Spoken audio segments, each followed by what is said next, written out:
साथियों नमस्कार। साथियों आज का विषय है कि अगर आपके वाहन का चालान हो जाता है, चाहे वो ऑनलाइन हो या ऑफलाइन हो। अक्सर दोस्तों देखा गया है कि आप कहीं जा रहे हैं, सड़क पर होमगार्ड्स हैं, सिपाही हैं या और पुलिस ऑफिशियल्स हैं, चेकिंग लगाते हैं। और वो चेकिंग लगाने में अक्सर ये देखते हैं कि हमें कोई ऐसा व्यक्ति दिखाई पड़ जाए जो यातायात नियमों का पालन ना कर रहा हो और उसको रोक लेते हैं। या चौराहे पर, किसी भी चौराहे पर सीसीटीवी कैमरे लगे हुए हैं और वो सब एक दूसरे से कनेक्ट होकर के मेन सिस्टम से जुड़े होते हैं। उन सीसीटीवी कैमरों से भी ऑनलाइन चालान करके भेज दिया जाता है। दोस्तों अभी उत्तर प्रदेश सरकार ने 2021 तक के सारे जो चालान ऑनलाइन हुए थे वो एग्जम्प्ट कर दिए हैं, माफ कर दिए हैं। उन चालान को आपको पेड नहीं करना है, वो सीधे सीधे आरटीओ को चिट्ठी जारी हो गई है, वो अपने आप उनका समन कर दिए गए हैं, माने खत्म हो जाएंगे। अब दोस्तों बात आती है कि अगर आपका चालान कोई पुलिस ऑफिशियल चुपके से या आपको बता करके करता है, वो आपसे डॉक्यूमेंट मांगता है, आरसी दिखाइए, इंश्योरेंस दिखाइए, ड्राइविंग लाइसेंस दिखाइए, प्रदूषण दिखाइए। अगर आपके पास कोई डॉक्यूमेंट नहीं है तो पहले वो प्रयास करता है कि बिना डॉक्यूमेंट के आपसे कोई सुविधा शुल्क लेके आपको छोड़ दे। आप सुविधा शुल्क नहीं देते हैं तो आपका चालान कर देता है।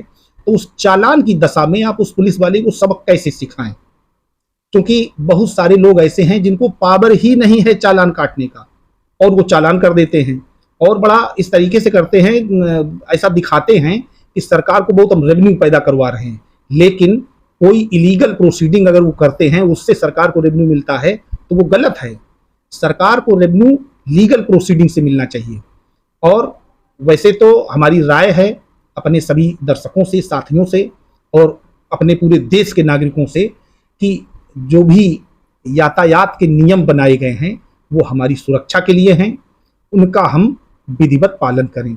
लेकिन अगर कोई व्यक्ति जो पुलिस ऑफिशियल है आपका चालान करता है और उसको पावर नहीं है चालान करने का, तो ये तो तभी पता चलेगा जब आप उस बात का विरोध करेंगे और कोर्ट में उसको घसीटेंगे, तब उसको पता चलेगा कि हमने ये जो चालान किया है ये गलत है।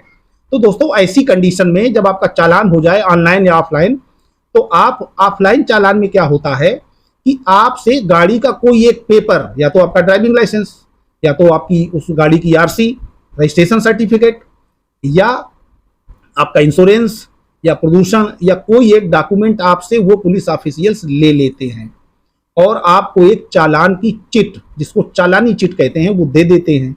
आपके सिग्नेचर करा लेते हैं, कहते हैं जाइए कोर्ट में आप ले लीजिए आके, या आपकी गाड़ी को सीज कर देते हैं। तो दोस्तों ऐसी कंडीशन में आप किसी वकील साहब से मिलें, उन्हें पूरी बात बताएं और ये कहें कि मैं इस मुकदमे को कंटेस्टेड लड़ूंगा, इसको न्यायालय में चालू करिए। आपका चालान जैसे ही कोर्ट में पहुंचेगा तो कोर्ट से एक समन जारी होता है। जैसे हर मामले में प्रक्रिया है, इसमें भी वही प्रक्रिया होगी, क्योंकि ये एमबी एक्ट माने मोटर व्हीकल एक्ट के अंतर्गत उसके उल्लंघन में चालान किया गया है। दोस्तों आप नॉर्मली अपनी बेल पहले वहां करवा लें, और इसमें बेल का प्रोसीजर वही है जो सबनी प्रकृति के अपराधों के लिए है और बहुत हल्का सा प्रोसीजर है। बेल एप्लीकेशन, सरेंडर एप्लीकेशन, और आप वहां याचना करें कि साहब हमें पीबी पर ही छोड़ भी दिए जाएंगे।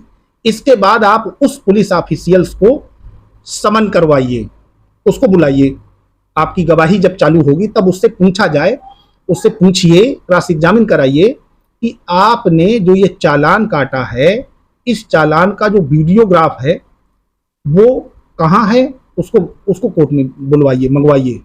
क्योंकि होता क्या है, जैसे मान लीजिए कि आपकी गाड़ी का चालान किसी होम गार्ड ने कर दिया है और होम गार्ड की ही मोबाइल पे से अपलोड हुआ है, तो अगर वो मोबाइल उस व्यक्ति का नहीं है, अगर वो आईडी उस व्यक्ति की नहीं है जो एथराइज्ड है चालान करने के लिए, तो किसी अदर पर्सन ने कैसे चालान कर दिया, तो वो पूरी प्रोसीडिंग इलीगल हो जाएगी। तो आप इस तरीके से उसमें, अगर आपका चालान किसी गलत व्यक्ति ने किया है जिसको राइट नहीं है चालान करने का, तो आप इस बात के लिए कंपनसेशन भी मांगिए। और इसका समरी ट्रायल होता है, बहुत लंबा ट्रायल नहीं होता है।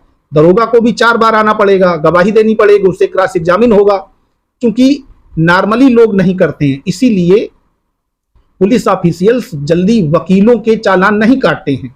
उनको पता है कि वकील साहब समन शुल्क तो जमा नहीं करेंगे, ये हमें कोर्ट में बुलाएंगे और हमारी इंसल्ट करेंगे, क्योंकि उसमें जब आपने कोई गलती की होगी, जैसे मान लेते हैं कि ये सही है कि हमारी कोई नंबर प्लेट डिफॉल्ट है या और कोई कमी है, ठीक है, लेकिन उसका चालान तो वही व्यक्ति करेगा जो एथराइज्ड है। अनएथराइज्ड पर्सन को कैसे राइट हो गया चालान करने का? तो आप इस बात पर, और भी कई ग्राउंड हैं, उन चीज़ों पर आप उनसे बहस करिए। उसके बाद में अगर आपने गलती की है, आपसे गलती हो गई है, तो आप उसका समन शुल्क जमा कर सकते हैं, जमा करा दीजिए। तो इससे अगर ऐसी स्थितियां आ जाएं कि जितने भी चालान कट रहे हैं, आदमी स्ट्रिक्टली इन पुलिस ऑफिशियल्स को कोर्ट में बुलाए, इनसे क्रॉस एग्जामिन करे, इनसे पूछे कि आपने ये चालान गलत कर दिया है, कैसे कर दिया है, आपने, आप किस स्टेज पे थे, कहाँ आपने जरा जीडी दिखाइए, आपकी ड्यूटी वहां लगी थी या नहीं। जैसे मान लेते हैं ये लोग सुबह निकलते हैं, 99% लोगों की मैं बात नहीं कर रहा हूं, कुछ ऐसी स्थितियां हैं जहां केवल इसी एज ए एक्सटोर्शन निकलते हैं कि चलो कहीं कोई मिल जाए तो कुछ कमाई हो जाए। तो उस स्टेज में आप इस तरीके की अगर प्रोसीडिंग अमल में लाते हैं तो ये निश्चित है कि वो पुलिस वाले जिन्होंने गलत तरीके से आपकी गाड़ी का चालान किया है, आपसे माफी मांगेंगे और मामला समाप्त हो जाएगा। दोस्तों, मैंने अपने इस चैनल पर कुछ पेड सर्विसेज शुरू की हैं, जिसमें आप अगर कोई हमसे राय मशवरा लेना चाहते हैं तो आप एक ऐप है कॉल फॉर मी ऐप, उसको डाउनलोड कर लें और शाम को 9 बजे से 10 बजे रात के बीच में हमसे बात कर सकते हैं। इसमें हमारी आईडी है, इसको मैं डिस्क्रिप्शन में भी डाले दे रहा हूँ, गुरदीप सिंह सेंगर @CM4। दोस्तों, आपको अगर हमारा चैनल अच्छा लगता है तो हमारे चैनल को लाइक करें, सब्सक्राइब करें और वीडियोस को अपने दोस्तों के साथ ज़्यादा से ज़्यादा मात्रा में शेयर करें। नमस्कार।